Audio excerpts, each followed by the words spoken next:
Muy buenos días, bienvenidos a Directo América de France 24. Yo soy Elena Lozano y todo lo que verá a continuación es noticia. Iniciamos. Chile vota hoy para elegir a su próximo presidente entre 8 candidatos y a miembros del Parlamento, en unos comicios en los que por primera vez desde 2012 el voto es obligatorio. Las urnas ya están abiertas y unos 15,7 millones de chilenos están convocados a sufragar. Los ecuatorianos votan este domingo un referendo y una consulta popular impulsadas por el gobierno de Daniel Noboa. Deciden sobre el regreso de las bases militares extranjeras que fueron prohibidas desde 2008 y la redacción de una nueva constitución que reemplace a la promovida por el expresidente Rafael Correa. La marcha de la generación Z en la Ciudad de México dejó 20 civiles y más de 100 policías heridos. Los enfrentamientos durante la manifestación contra la violencia e inseguridad en el país ocurrieron en el Zócalo, donde un grupo de encapuchados derribaron las vallas que protegían el Palacio Nacional y agredieron a la policía.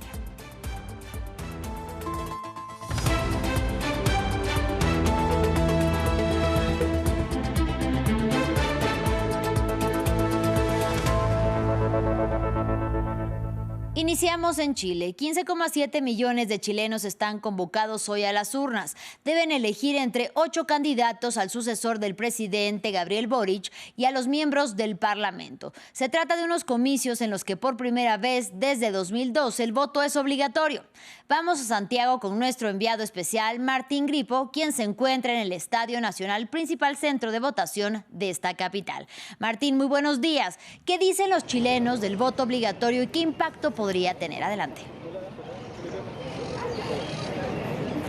Hola Elena, ¿qué tal? ¿Cómo estás? Muy buenos días, es un placer saludarte, como bien lo anunciabas desde aquí, desde el Estadio Nacional, un punto emblemático para la democracia chilena, ya que, bueno, en la época más oscura, en la dictadura militar de Augusto Pinochet, entre 1973 y 1990, aquí funcionó un centro clandestino de detención y de tortura.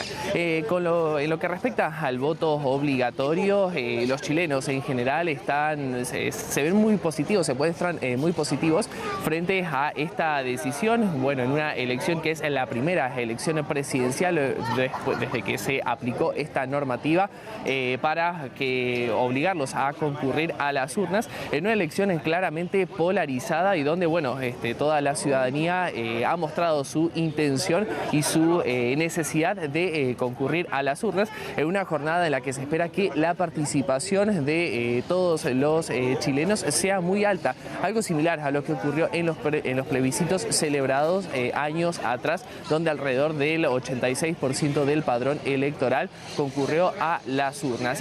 Bueno, es el panorama a esta hora desde este punto de la capital chilena, donde comenzaron a funcionar las mesas para sufragar a las 8 de la mañana y a las 9 de la mañana, hora local, ya quedaron todos los puntos constituidos para, bueno, recibir a todos los votantes. Elena. Martín, además los chilenos deben de elegir presidente, pero también a diputados y senadores. Cuéntanos acerca de esto. Sí, Elena, además de las 8 opciones que tienen los chilenos, las chilenas para elegir quién será el sucesor o sucesora del presidente Gabriel Boric, también concurren a las urnas para elegir los cargos legislativos. Estamos hablando de 23 senadores que deben elegir, casi la mitad de la Cámara del Senado que se renueva, y 155 diputados, es decir, la totalidad de la Cámara de Diputados. Son algunos de las votaciones que también tendrán que realizar los chilenos que, bueno, se han desplegado todos los centros de votación a lo largo de todo el país andino y austral. Bueno, y ustedes lo están viendo, la gente que se está acercando a las urnas para emitir su sufragio. Muchísimas gracias, como siempre, por tu reporte desde Santiago de Chile. Martín Gripo, estaremos contigo de regreso. Tú vas a seguir minuto a minuto esta jornada electoral. Y en Ecuador, más de 13 millones de ecuatorianos también están llamados a votar este domingo. En un referendo y una consulta popular impulsadas por el gobierno de Daniel Noboa, decidirán sobre 4 temas, y entre ellos el regreso de las bases militares extranjeras que fueron prohibidas desde 2008 y también la redacción de una nueva constitución que reemplace a la promovida por el expresidente Rafael Correa. Conectamos con nuestra corresponsal Carolina Mela. Carolina, muy buenos días. Los ecuatorianos van a las urnas por cuarta vez desde desde que Daniel Noboa llegó al poder en 2023 y lo hacen en medio de un fuerte despliegue de seguridad. Adelante.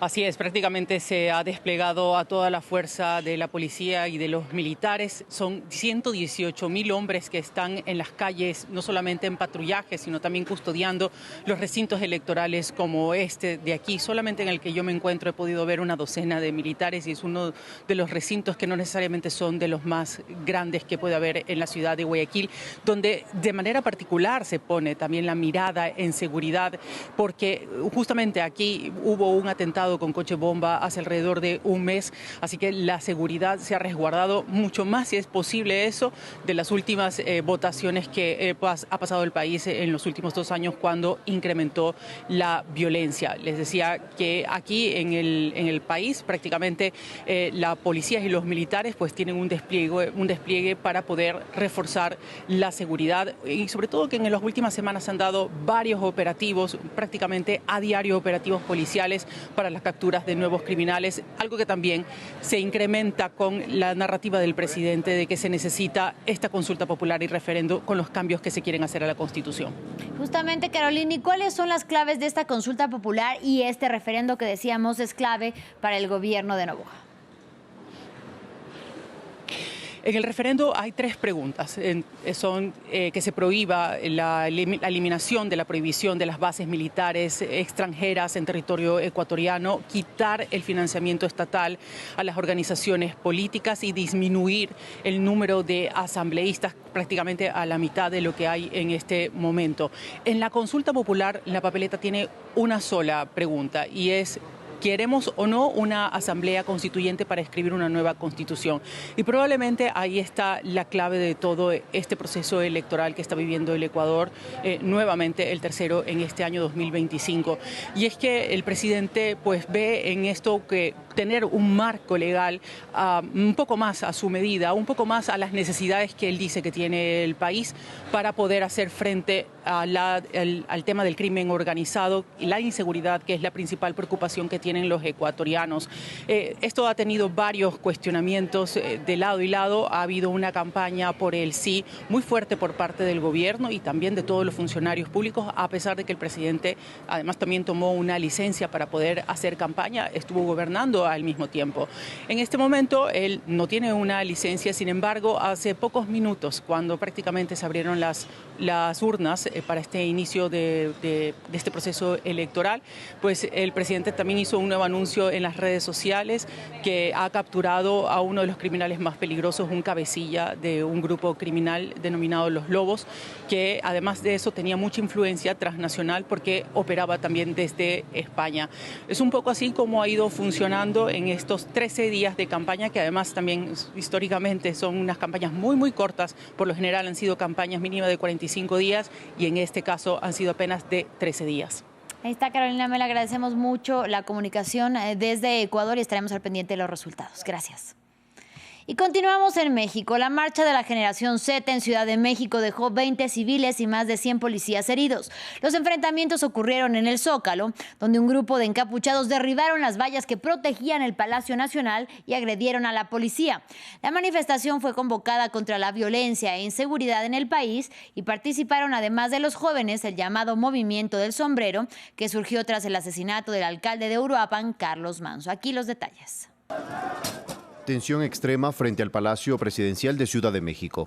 Los manifestantes atacan a los policías apostados frente al edificio. Un centenar de agentes y una veintena de manifestantes resultan heridos. Este es uno de los gobiernos más corruptos que hemos tenido.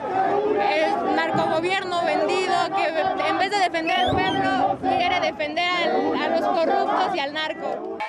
Antes, miles de personas se habían reunido respondiendo al llamamiento de representantes de la Generación Z y del Movimiento del Sombrerero, un colectivo creado tras el asesinato el pasado 1 de noviembre de Carlos Manso, alcalde de un municipio del estado de Michoacán en el oeste del país.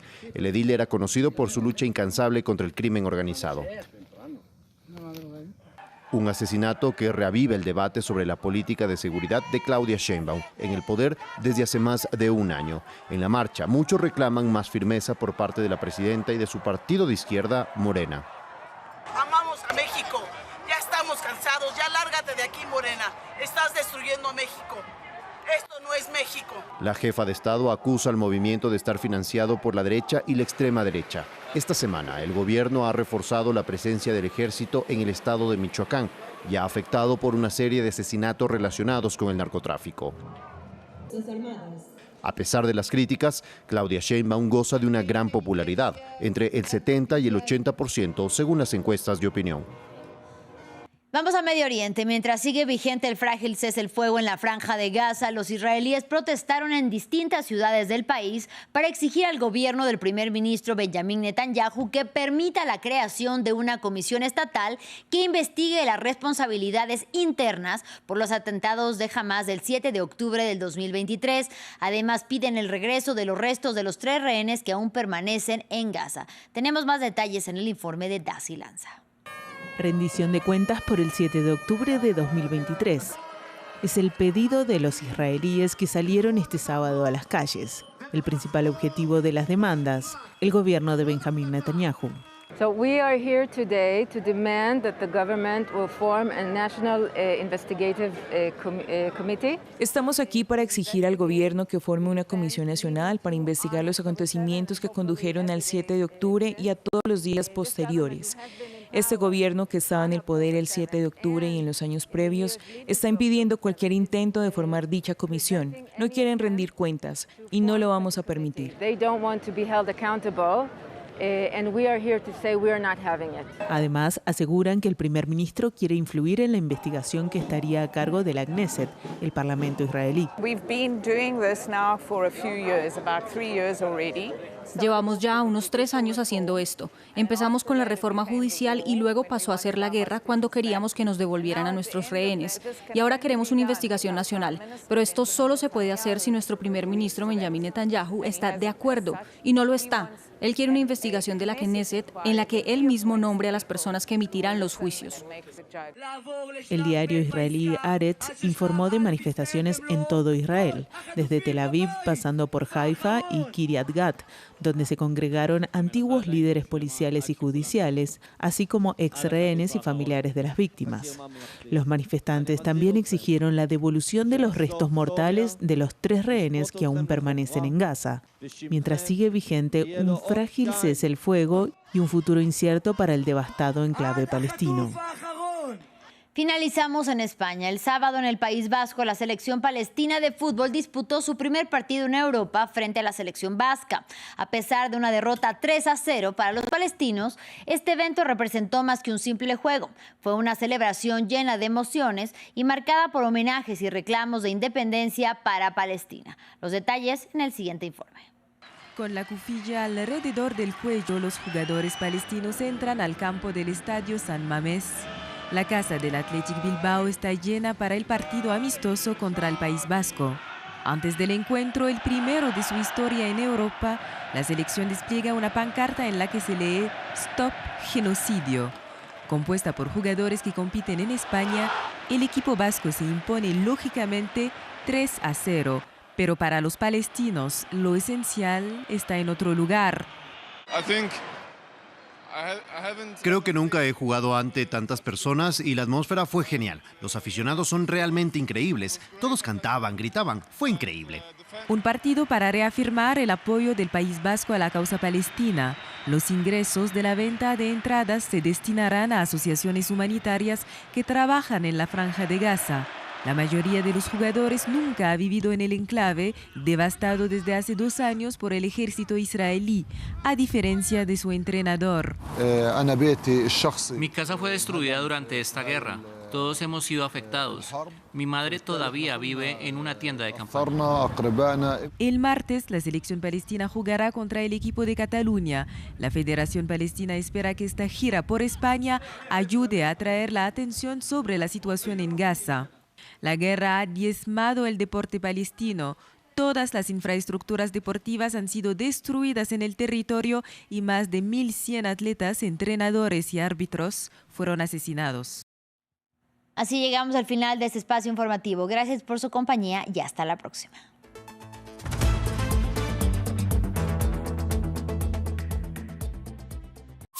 RFI y France 24 presentan La actualidad cultural en Francia en todos los ámbitos de la creación, desde el cine francés a la literatura, pasando por las artes plásticas, la música, el cómic o las culturas urbanas. Tienen cita con nosotros en Carrusel de las Artes. El Carrusel de las Artes, colaboración con RFI, presentado por María Carolina Piña.